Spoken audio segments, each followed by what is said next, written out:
plummeted down through that weird sky towards a great turbulent ocean that roared and swelled. A ferocious sea that offered no hope of survival.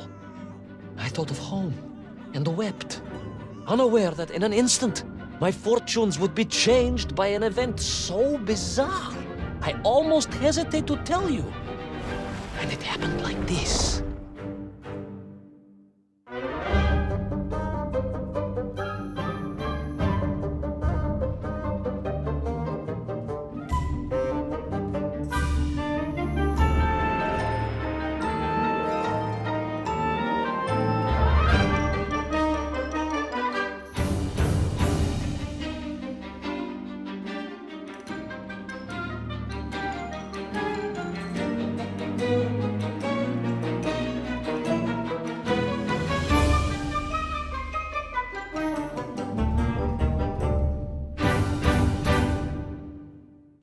A giant whale? It was huge, General. You were swallowed by a giant whale. Yes, General. You look remarkably well for a man who was swallowed by a whale. I am blessed with a strong constitution, General.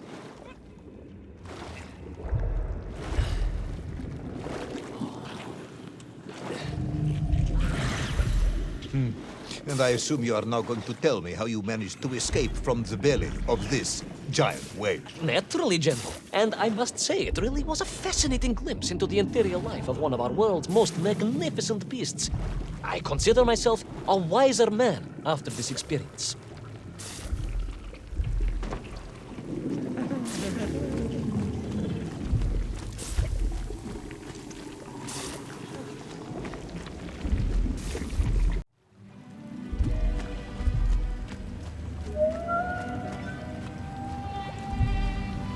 An extraordinary place, General. I could perhaps deliver a lecture on the subject to Moscow University's Zoological Society, if you like. I only want to help. The Moscow University Zoological Society has, I suspect, better things to do than listen to the ramblings of a man who claims he was swallowed by a whale.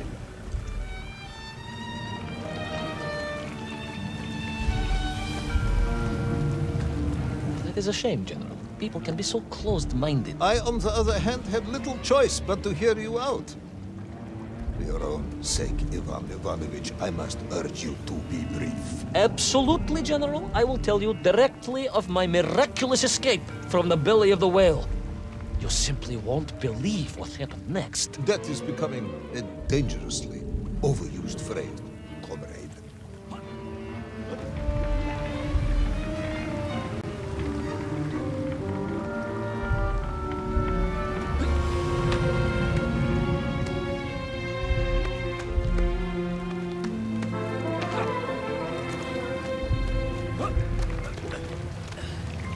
So I found myself deep within the whale's organs. A strangely beautiful place. A sort of fleshy wonderland. A glade of polyps and globules. A landscape as awe-inspiring in its way as the forests and mountains of Altai. Oh, my home, General, that I yearned and longed for and only hoped, as I hope now, that I might one day see again. I think we're all longing for home at this point. Oh, with warm slippers, a mug of steaming Sbitzin, and a roaring fire. Not far from home, trapped inside a monstrous fish with only the strange and evil-looking worms that infested its gut for company. With only one's dedication to one's country and mission to keep one from falling into despair. But no, General, I could not.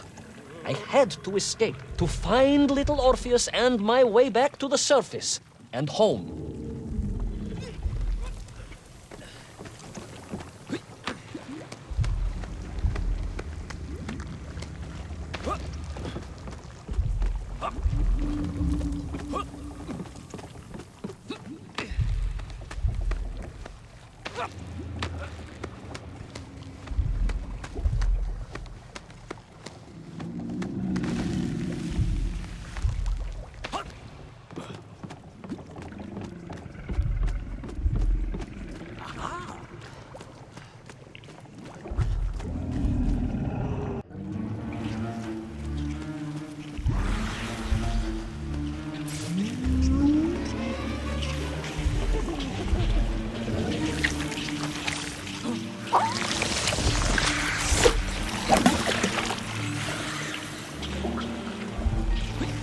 Worms, you said, living inside the whale. Oh, they were horrid things, those worms, General. And most unwelcome, I would say. Parasites. No idea just how rampant the infestation was. More of the tremendous sizes they could grow to. At that point, my thoughts were only of escape. And I had a plan. Yes, I'm sure you did.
These worms, they made your Nivirayadni whale sick.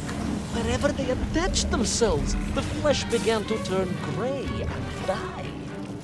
It was a truly distressing sight. I resolved myself to assist the whale by removing the leeches wherever I could find them during my escape.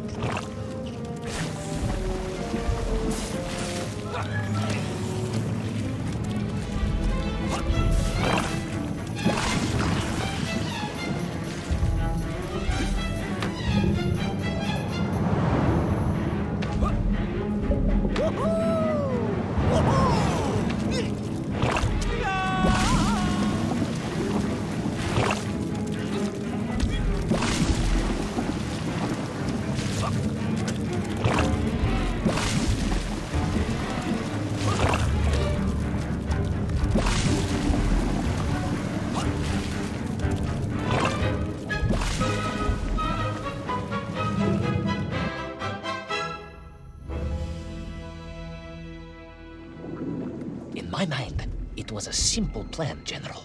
I would climb up through the whale's throat into its mouth, then wait until it opened it to feed and swim out. Ah, yes. Brilliant, Ivan Ivanovich. Only one or two minor flaws with it. For example, did it not occur to you that the whale will likely be deep underwater when it ate? Bravo, General. But I am a strong swimmer. As a child, my parents would take us to holiday near Irkutsk, where we took constitutionals in the waters of Lake Baikal. In fact, my mother often called me her malenький морской котик.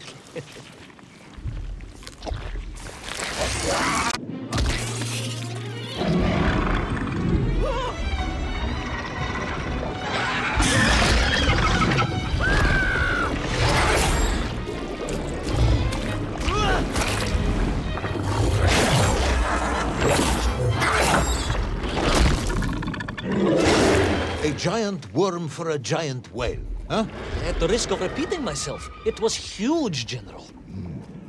The Moscow University Zoological Society may be interested after all.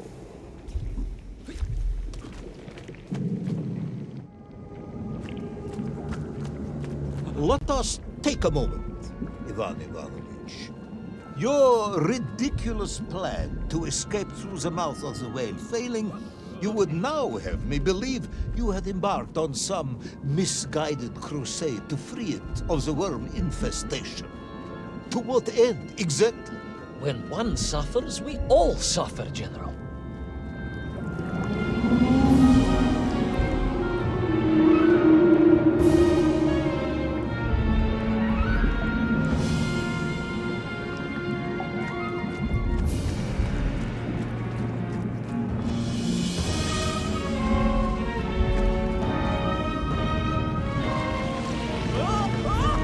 Your ideological commitment is admirable, comrade, but... I concluded that if I could find the root of the infestation and neutralize it, the whale could mount a spirited counterattack against the worms.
And then, victorious, the whale would surface to expel the remaining poisonous muck and slime from its body. And at that point, I could escape through the nearest convenient orifice. In this case, most likely the blowhole. That is the most revolting thing I've ever heard. General, we are Russians. We have withstood the sheer force of nature and history and emerged triumphant. An expedition through the nasal sphincter of a gargantuan whale is nothing to us.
I suppose you would have me believe that the whale was grateful to you. Oh, well, General, that would be presumptuous. I doubt it was even aware of my presence. But I had more immediate problems. For if the whale might have been relieved by my actions, the worms were enraged. Worms furious. Worms Incandescent. do not feel Violently indignant. emotions. Demented, General. Deranged. Enough!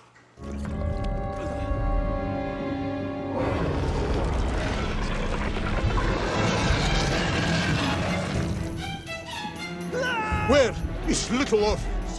Where is my bomb? Unless you are trying to tell me the whale smoked that as well. No, it did not, General. That would be absurd. No, Ivan Ivanovich, you are absurd. Your story is absurd! This whole ridiculous fairy tale is absurd!